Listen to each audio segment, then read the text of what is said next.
We planted evidence. We planted evidence. Oh no!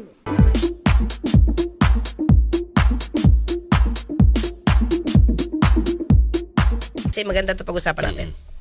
Okay? Sige. Sige, partner, go. Hiya. Alright, bilang pastor. Actually, partner, parang Basta. 8 years ago na to, mga kayubi. Oo, actually, Pero parang hindi ito nadala sa mainstream. Pakilang, baka kasi nalagay ito sa mainstream, pero otherwise kasi baka naging issue to kung naibalita. Oo. Lumabas lang to sa social media, partner. yeah. Parang hindi pa video, hindi pa vlog, kundi parang ano lang, partner eh. News. Oo. Diba? Sige, ano yung news? 8 years ago. Eto, sige. Basahin ko po ang balita ha. Ito po ay plinablish noong August 21, 2016.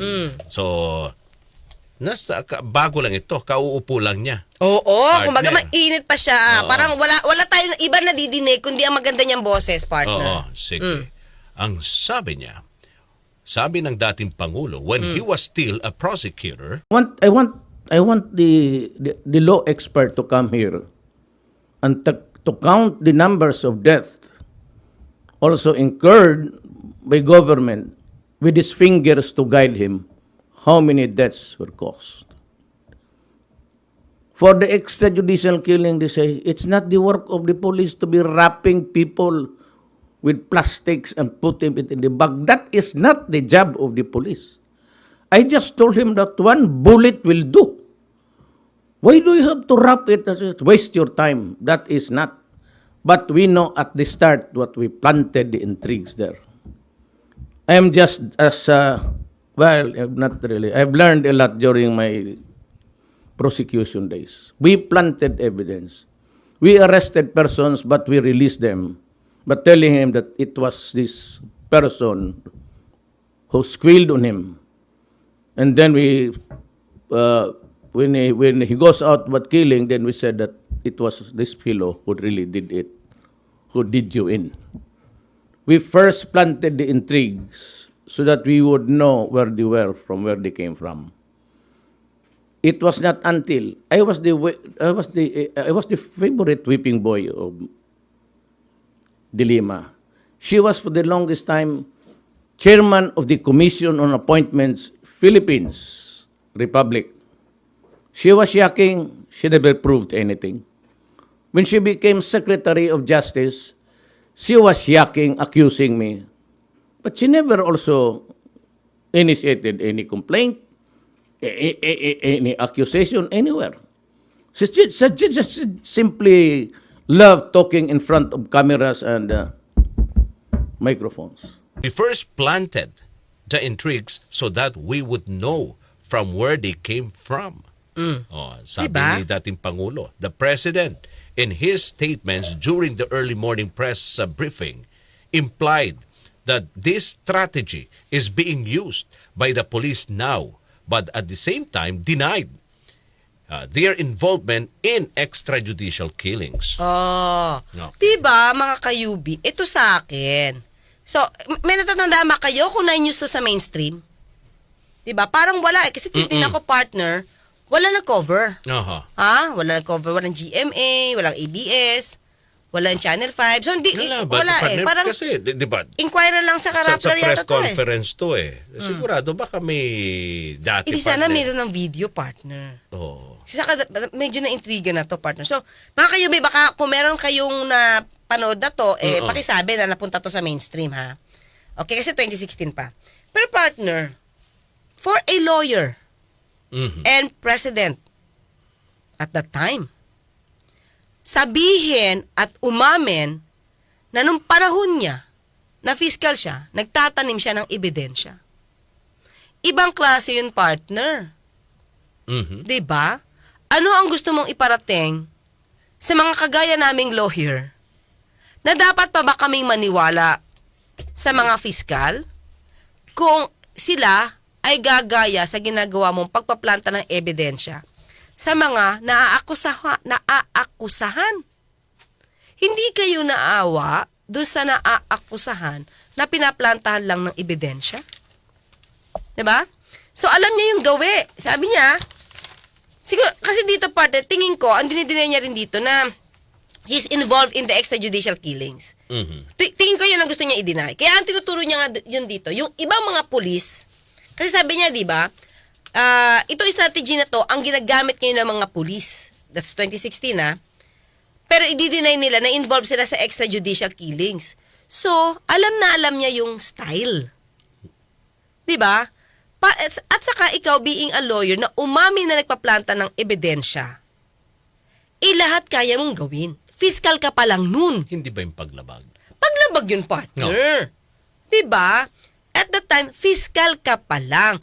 Ganon nakalakas ang loob nyo. Sabi niya, we arrested persons, but we released them.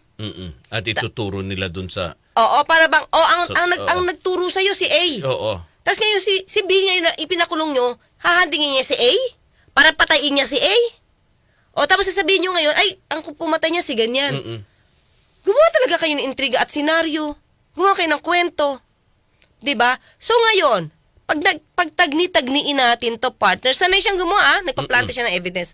Anong ginawa nila sa kaso ni ni Senator Leila de Lima? Naninindigan ng Malacanang na may matibay na ebidensyang magdidiin kay Senadora Leila de Lima kaugnay ng pagiging umano'y protektor ng illegal drug operation sa New Bilibid Prison o NBP. Sinabi ni Presidential Communications Secretary Martin Andanar, hindi pangkaraniwang tao si Senadora de Lima kaya hindi basta na lamang aakusahan ni Pangulong Duterte na walang sapat na ebidensya. Ayon kay Andanar, Kung sanay siya na nagpaplanta ng ebidensya. Tandaan natin yung kwento kay Senator Leila de Lima. Puro bibig yun.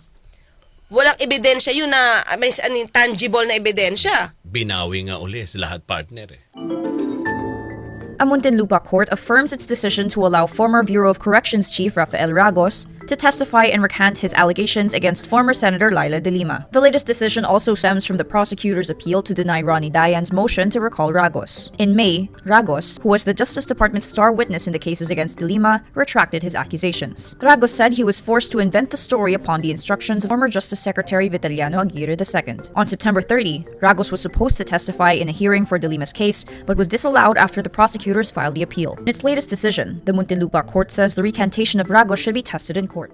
7 more convicts who served as witnesses in the drug charges against former Senator Leila de Lima recant their testimonies. De Lima filed a manifestation before the Muntinlupa Regional Trial Court Branch 206 on Tuesday, November 21, saying she has received a letter from the convict witnesses expressing their intent to recant. In the letter, the convicts say their participation as witnesses against de Lima was, quote, initiated by undue compulsion and influences. Unlike the star witness Rafael Ragos, who had earlier recanted, the convicts do not name the people who allegedly forced them to testify against de Lima. The convicts say they faced unimaginable threats to their lives, which led to their forced participation as witnesses. The convicts also request the court to order their transfer to another facility for their safety and security. The former senator was in jail for almost 7 years before being granted bail on November 13. Yung kanilang ginawang salaysay. Diba? So, paano yan? Paano yan? Ito pa, partner. Kasi, minsan ko to na content, di ba sabi ko nga sa'yo, kasi nadinig ko, doon sa gikan sa masa, na in-interview sila, na ito nga si Pastor Kibuloy, nagpapasalamat kay Pangulong Duterte, na siya yung lumalakad ng kaso. Unang-una itong property na to, which is 38 tax, sa panahon ni ERA, this is supposed to be sequestered by the government for the airport. Sabi niya yan, wow. Napigilan yung presidente at narapili ang tingnan. Nandito ngayon. Yung pangalawa, yung Prayer Mountain, nagkaroon din ng problema ito about conversion. Dinimanda ako ng illegal conversion of land. Hindi ko naman ang patas na yun. Napigilan ko ako ng 6 years kung convicted. Si Mayor din ang lumakad noon. Nagpili siya lumakad. At pinuntahan ang lahat ng mga dapat puntahan. And I was on the brink of being put to jail. And Mayor was there. I was in Hawaii that time. Sabi, ako very concerned na ako sa property doon. Kasi amin naman yun Ang inana ko sa tatay ko, hindi ginawa ko Prayer Mountain. Magtayo ko ng mga bahay ko pa sa workers. Kalaban pa ng gobyerno, hindi ko alam. Illegal conversion daw of farming land. Hindi ko alam yun. Basta sa akin, tinuloy yung aking intensyon. Hindi ko alam. So, Mayor ang nagtulong sa akin I was in Hawaii that time kasi may ministry ako. Tinawagan niya ako, sabi niya, Pastor, ikaw ang bahala kay Jesus Christ. Ako ang bahala kay Judas dito. So, yan ang tulong niya. And also, on many occasions sa Glory Mountain, nagkaroon din ako ng issue doon sa mga NPA, sa mga katutubo na niloko ng mga NPA. Mayor, without telling me, pumunta siya doon sa mga concern ng mga katutubo. At inapis niya sila na hindi ganyan si Pastor. Hindi ganun yung intention natin. Hanggang nagkasundo na kami ngayon. May peace na kami. Kaya ginawa ko nga akong dato pamulihan ng mga katutubo natin kapatid. Ano? At marami pang bagay ang nangyari na si Mayor bilang Mayor dito, hindi lang kaibigan ng kingdom, kundi talagang tagapagtanggol. In this time, na po nagkaroon ng mga problemang ganito at merong mga through the grapevine, merong mga bulong-bulungan na gusto magawin yung property nito, naging concern ng ating mayor na hindi man humingi ng tulong sa kanya. Pero siya talaga ang nagsabi, Pastor, tulungan kita. Gawin mo akong administrator sa legal properties ng kingdom. Buong kingdom sa buong Pilipinas. Kaya kayo, kung nag-ambisyon kayo, sabi ni Mayor, kahit dahon, pag humawak kayo dyan, kailangan mag-permission kayo sa kanya. Kahit isang bakal hawakan niyo dyan sa gate, magkakasala kayo. Mga criminal cases. So, tapos ang sabi ng iba sa akin, siyempre, kinuntat ko yun, nadinig ko eh. Para bang, ako pa daw yung walang basihan. Na parang ako pa yung ob na lawyer na walang kaso. Kasi yun yung tingin ko. Ano ba daw klase ng paglakad ng kaso? Aba, sa Pilipinas, pag sinabi mong lakarin ng kaso, alam mo yun. Diba? Iba yung legal na proseso, iba yung sinabing nilakad yung kaso. So, bahala ka lang mag-isip kung paano yan nilakad. Pero ikokonek ko ngayon yung paglakad ng kaso pabor kay Pastor Kibuloy para makaiwas na makulong na 6 years sa pagpaplanta ng ebidensya na to. Kung kaya magplanta ng ebidensya ni Pangulong Duterte, ayon sa kanya, mga kayubi, hindi to gawa. Nasa news to. Diba? Kung kaya niya magplanta ng ebidensya, kaya niya rin magtanggal ng ebidensya. Pabor sa kikilingan niya. Diba? So, paano yan? Diba? So, hindi ba ito nakakahiya? Kasi at that time, August 21, 2016, kakapanalo pa lang niya. Kaya lahat ng tao, lahat na naniniwala sa kanya, hindi na napapansin ko ano yung mali sa kanya. Aminin natin yan mga kayubi. Kasi sabi ko nga ako, Duterte ako eh. Ayoko naman sabihin nabudol ba ako? Hindi ko alam, siguro. Kasi partner, lahat ng mga jokes niya, aminin to mga kayubi. Aminin natin to. Pati ang joke ng pagsasamantala sa babae. Tinatawanan natin, tinatanggap natin. Meron siyang video partner, hinabol niya ng halik yung babae. Ayaw nung babae. OFW ba No, hindi pa siya OFW. Para siya isang photo ops. Na dinidikit niya yung mukha niya. OFW na iba yun umakyat din at hinalikan siya. Yes, iba yun. So, dinidikit niya yung mukha niyang pilit doon sa babae. Pero nagpa-photo ops lang to. Pagkadikit niya ng mukha niya, partner, hinalikan niya pa. Umiwas yung babae kaya na parang napatihaya. Kasi iniiwas.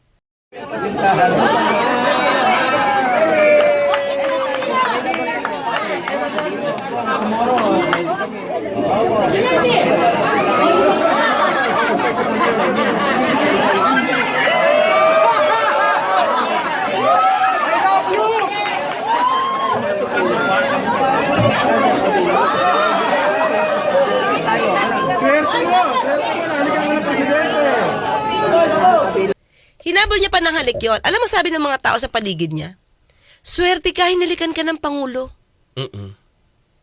Diba? Diba? Yun yung nagiging thinking natin. Porket Pangulo, kung ayoko magpahalik dahil ayoko. Diba, invasion mo yun na ko ng aking safe space ko Diba? Bakit mo yun bakit mo yun i-violate? Dahil Pangulo ka? Kasi ang daming ang nag-idolize sa kanya dati. Partner. Oh.